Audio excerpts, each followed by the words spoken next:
sharing our very first live broadcast, and I love it. And so I'm a little intimidated, but I got hi coach, welcome aboard.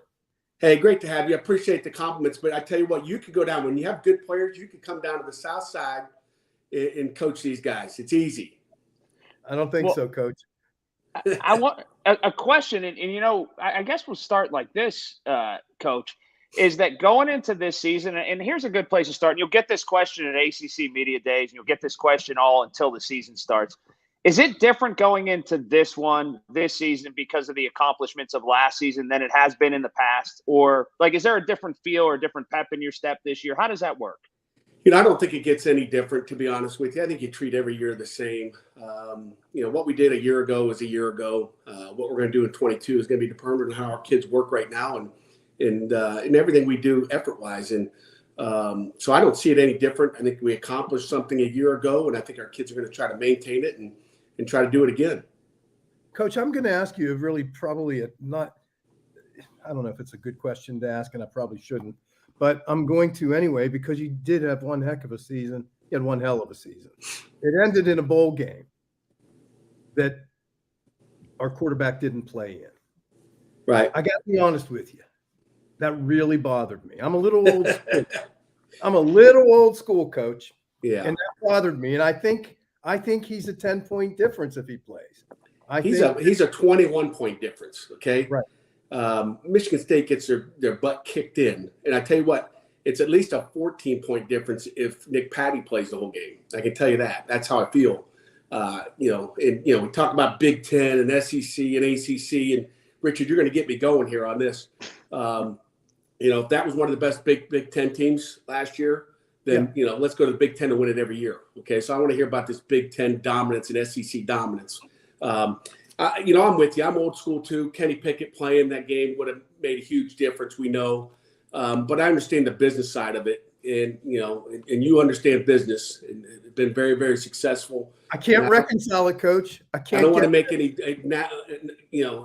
analogies to what you do in your business. But, if he gets hurt in that game, maybe he's not a first-round choice with the Pittsburgh Steelers. I'm happy he's in Pittsburgh. I love Kenny for everything he did for us.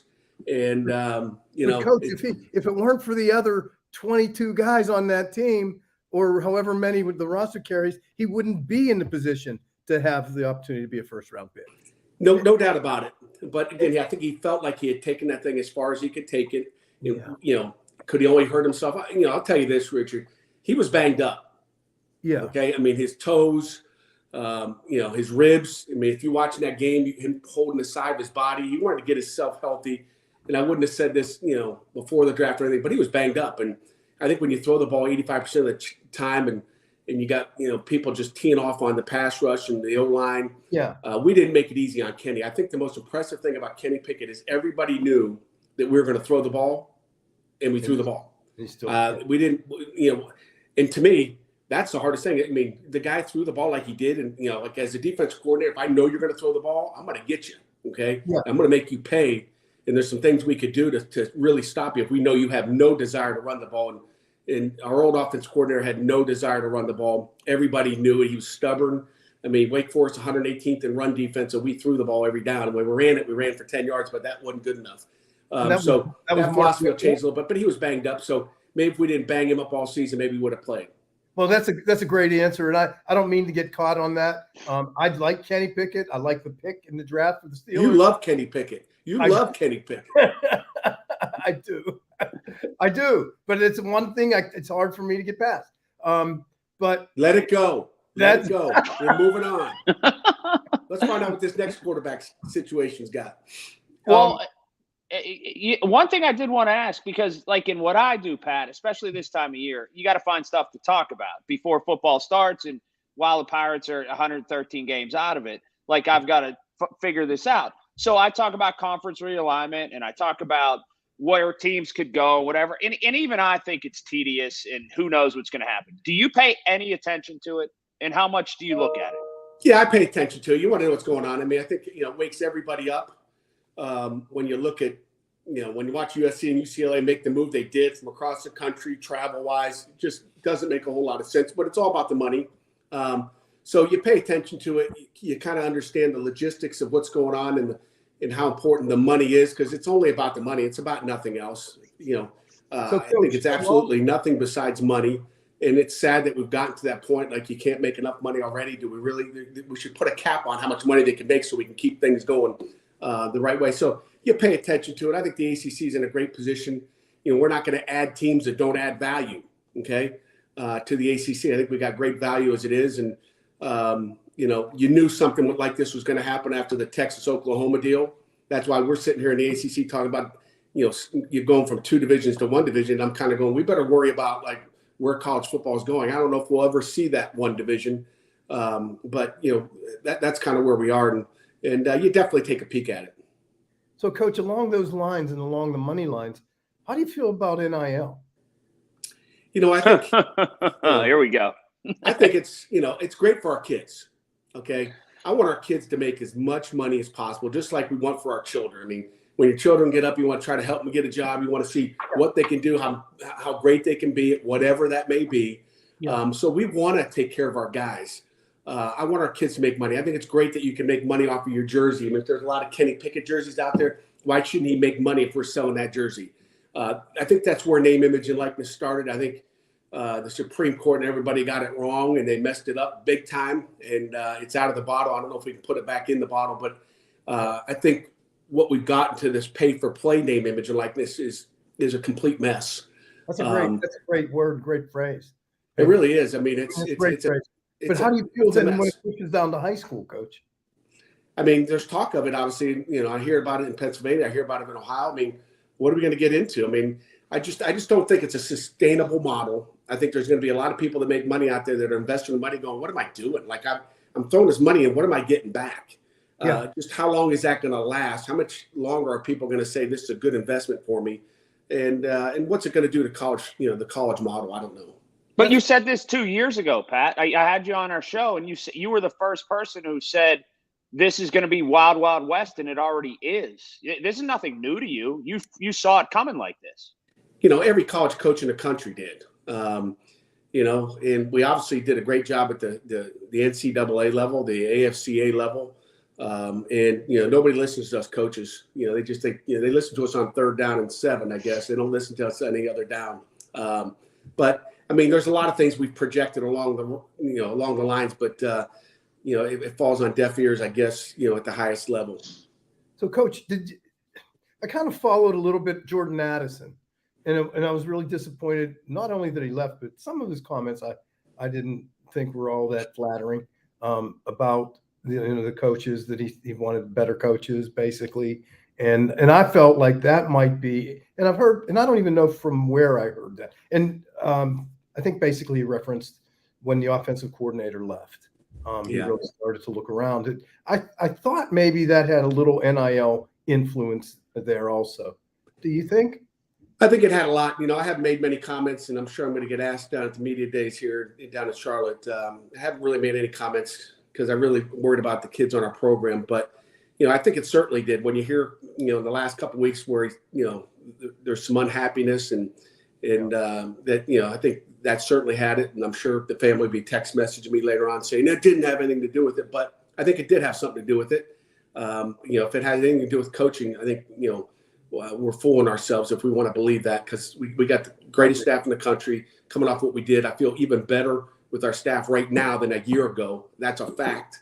I don't care if we win 1 football game. We got better people coaching on those positions on offense. I can guarantee you that. Okay. I love you, Coach. And I'm just telling you, I'm just giving you facts. Coach Signetti, Coach Underwood, couldn't be any better. But when someone's in your ear making promises, and going back to your name, image, and likeness, there's a lot of false promises being made out there. I can tell you that. There's a lot of people. It's just like recruiting a long time ago. Hey, if you come here, you're going to start, and then you don't start. Okay.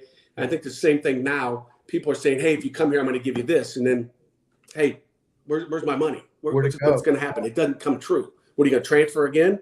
You can't transfer again. You only got one-time transfer. So there's some things that are bad. And, if he's not getting what he wants, he should sit out. But I think it all had to do with that, period. There was nothing else. They can make all kinds of, everybody can make excuses, but there's no excuses. I agree with you, Coach. And I really appreciate you, speaking up on that, because I know you hadn't made any public comments on that. So I appreciate your candor. Coach, do we have any? Who's going to be our quarterback this year? You. We're going to put that cowboy hat on instead of a real helmet, and we're going to go. We got two really good. If I could get back 30 years, I'd be there. We got two really good quarterbacks that are going to, fight it out in camp, and we hope to know something. I don't know, midway through camp, you would hope. I don't know when. I'm not going to put a date on it, but Nick Patty, who played, a couple series in that bowl game that you weren't excited about, and got hurt, broke a collarbone, is back and healthy. And then Keaton Slovis, a transfer from USC, is another guy that's come in and done a nice job. And we've had 2 practices this week already, and watching him just throw around. Again, we only allowed 30 minutes, but just watching him throw around, throw the football, he's done a nice job. And both those kids are going to compete. And and I think our receivers are both happy with what they've done so far, and where the ball is. I think as a receiver, you want to know, is the ball going to be here? Or is it going to be back over here? Right. Behind me, and I think our kids are happy with both of them. I could see right now at this point, coming out of spring ball, and to this point in July, our kids could be happy with either one of those guys right now. Now, Pat, Richard and I texted about this a little earlier today, and I was thinking about this and wanted to ask you this, and I'm talking about way back to when your dad coached or you first got into coaching. It used to be, all right, well, flatten out your route here, or where's the mic, whatever, and you coached. How much is it now that you've got to be the CEO of a program, and football coaching isn't just coaching? And does it become tedious? Like, you got in this to coach, not to recruit your own kids because you're worried about them leaving, or babysitting somebody because of NIL. Do you ever go like, I just want to be a football coach, man? Some days you do, but Colin, I tell you what, back when I took this job in 2015, going on season number 8, I was a defensive coordinator, turned down, 4 or 5 head coaching jobs at that point because I wasn't ready to just go be a head coach somewhere. I was waiting for the right place. But the other answer is I was, still having fun doing what I was doing. I was coaching. I've coached a long time. And then you try to move on and I wouldn't have taken a head coaching job, even at Pitt, had I not been going, okay, I'm going to be okay if I can't call a play on Saturday. Okay. So there's all the other things you have to do, whether it's name, image, and likeness and boosters and taking care of this and that. I enjoyed all that perspective. Recruiting was always part of it, whether you're a position coach, a head coach, or a coordinator. So recruiting has always been a part of it. So there's all the extra stuff, which I really enjoy doing. That's part of being a leader. I feel like if I can put my touch on a program as opposed to just a defense, that's the key is how is the program itself running. So I think that's the key, but I do get to still coach. When we step on that field for 2 hours a day, I do coach fundamentals. Behind the scenes, when I'm done with that stuff, and I try to be very efficient with my time. Time management's critical. Is I get all my stuff done when I have time. But when it comes down to being in football meetings with our coaches, I'm in those meetings. Okay, there very rarely during the season will I miss film review of what the practice looked like, so I can have my input on what happened on that play. What are we doing to fix it? This is not good. We better change it. So there's all those little things and details that I'm taking care of in the film room with our coaches. And, I'm always going to have a stamp on the game plan as far as what we're doing and how we're doing it. Coach, your enthusiasm is so infectious. And I have to believe that's such a big part of, you say you leave your own stamp on the game. I have to believe that's leaving your enthusiasm so infectious it leaves a stamp on the entire University of Pittsburgh football program. And you're really fabulous. You did. Somebody did ruin, Kenny Pickett did ruin my fantasy. And that was that I always foresaw Phil Dracovic as the Steelers quarterback. So, this guy. Well, Kenny ruined that for me. In the end, we'll find out who the first rounder was, who the second rounder, third rounder, fourth rounder, fifth rounder. I think, whether you get them in recruiting, you don't get them in recruiting. You watch them on tape, whether it's in high school, college, and then eventually the NFL is going to make a decision on what round he's going in. So we'll find out in a year. In a year, I think Phil's going to be a senior. I think it's his last year, so it's his last hurrah up in Boston, and we'll find out where he lands. Maybe be in Pittsburgh too. Can I ask? I do want to ask you one football question. everybody in the country, and I read, all the previews, Phil Steele, this, that, or wherever. There's still magazines, believe it or not, that you can read. This defensive line's supposed to be really good. Pitt's starting to be synonymous and has been. I mean, you go back to Hugh Green, but it's starting to be synonymous again with being able to stop the run, being able to beat people up front, and that identity again. You have to love that because of what you're all about, Pat. No doubt about it. I hate to say it's all about the D-line because the D-line's good, but guess what? You need linebackers that fit and do it the right way because everybody fits off each other. And you better have a secondary that can lock people down. You're not getting sacks. I mean, if there's not coverage, the quarterback's going to throw the ball right away, and the D-line's going to run up the field and go, hey, what's going on here? How come I can't get home? So, everything goes together, especially, in this game of football. Whether it's offensively, I mean, you can have a great old line, but if you got receivers can't get open, doesn't matter, right? Quarterback's going to hold on to the ball all day. Defensively, it's the same way. I mean, you have to have 11 guys out there working together to make yourself a good football team, offensively, defensively, and special teams for that matter. You can have a great punter, but if you got no protection, it doesn't really matter. Every punt's going to get blocked. So the D-line is good, but let's be clear here. Our secondary and our linebackers are doing the right thing. So it takes 11. And again, you'll find out who gets drafted. I mean, Damari Mathis got drafted by the Broncos. Everybody talked about Kenny Pickett, but we're excited about what he can do up there. A year ago, Jason Pinnock got drafted, another corner with the Jets. So, and again, we've got some more guys that are just going to keep coming in that secondary as well. And again, Haba Baldonado, John Morgan, Desmond Alexander, who does not get enough, credit for who he is and what he does, as a defensive end up front, are critical. Kalijah Cansey, those are all guys, but I can name through the secondary. I mean, Brandon Hill, our boundary safety number 9, ran a 4.34. He's the fastest guy on our football team. Like running a 4.3 back there, 210 pounds, is pretty critical. Eric Hallett, who was the MVP of the ACC championship. I mean, there's some guys back there, and it's just, again, comes down to first, what are you doing defensively, structurally? Then who are those guys? But it's D-line, it's linebackers, it's DBs, and I think we can be a lot better than we were last year defensively. Man, Coach, it's always so exciting to talk to you. Really, and I'd love to have this guy's Mr. Compliments today. He is. Does he give you this many compliments too? All the time. Your enthusiasm, it revs me, and it makes me just want more. I just honestly, come on down. Why don't you come to practice one day? I thought you were coming to practice a year ago. You know what? I'm going to take you up on that. Colin, will you do that with me? Sure. Let's go. And it's shame on me. I don't know if I still do this or not because we used to sponsor the Little Panthers. You do. And do I still do that? You do. And I only don't know because of the COVID. And I didn't remember if we took a break from it last year. But I take it back. I know you have, and we have not done since COVID the Little Panther camp. Right. That's what I thought. So, but we want to be involved. And again, that program to me it embodies everything that that University of Pittsburgh is. You don't see D1 coaches walking on the field with 10-year-old kids and making their players participate in these camps. You don't see that. USC doesn't do that. And so when you see that, man, that's just the right thing, the real thing. And I love it. And that's why we sponsor it. So yes, if it's back, we want it. But beautiful. I just love it. I really do. I appreciate it. All right. Well, good luck at ACC Media Days. I'm sure it'll be interesting. So there's that.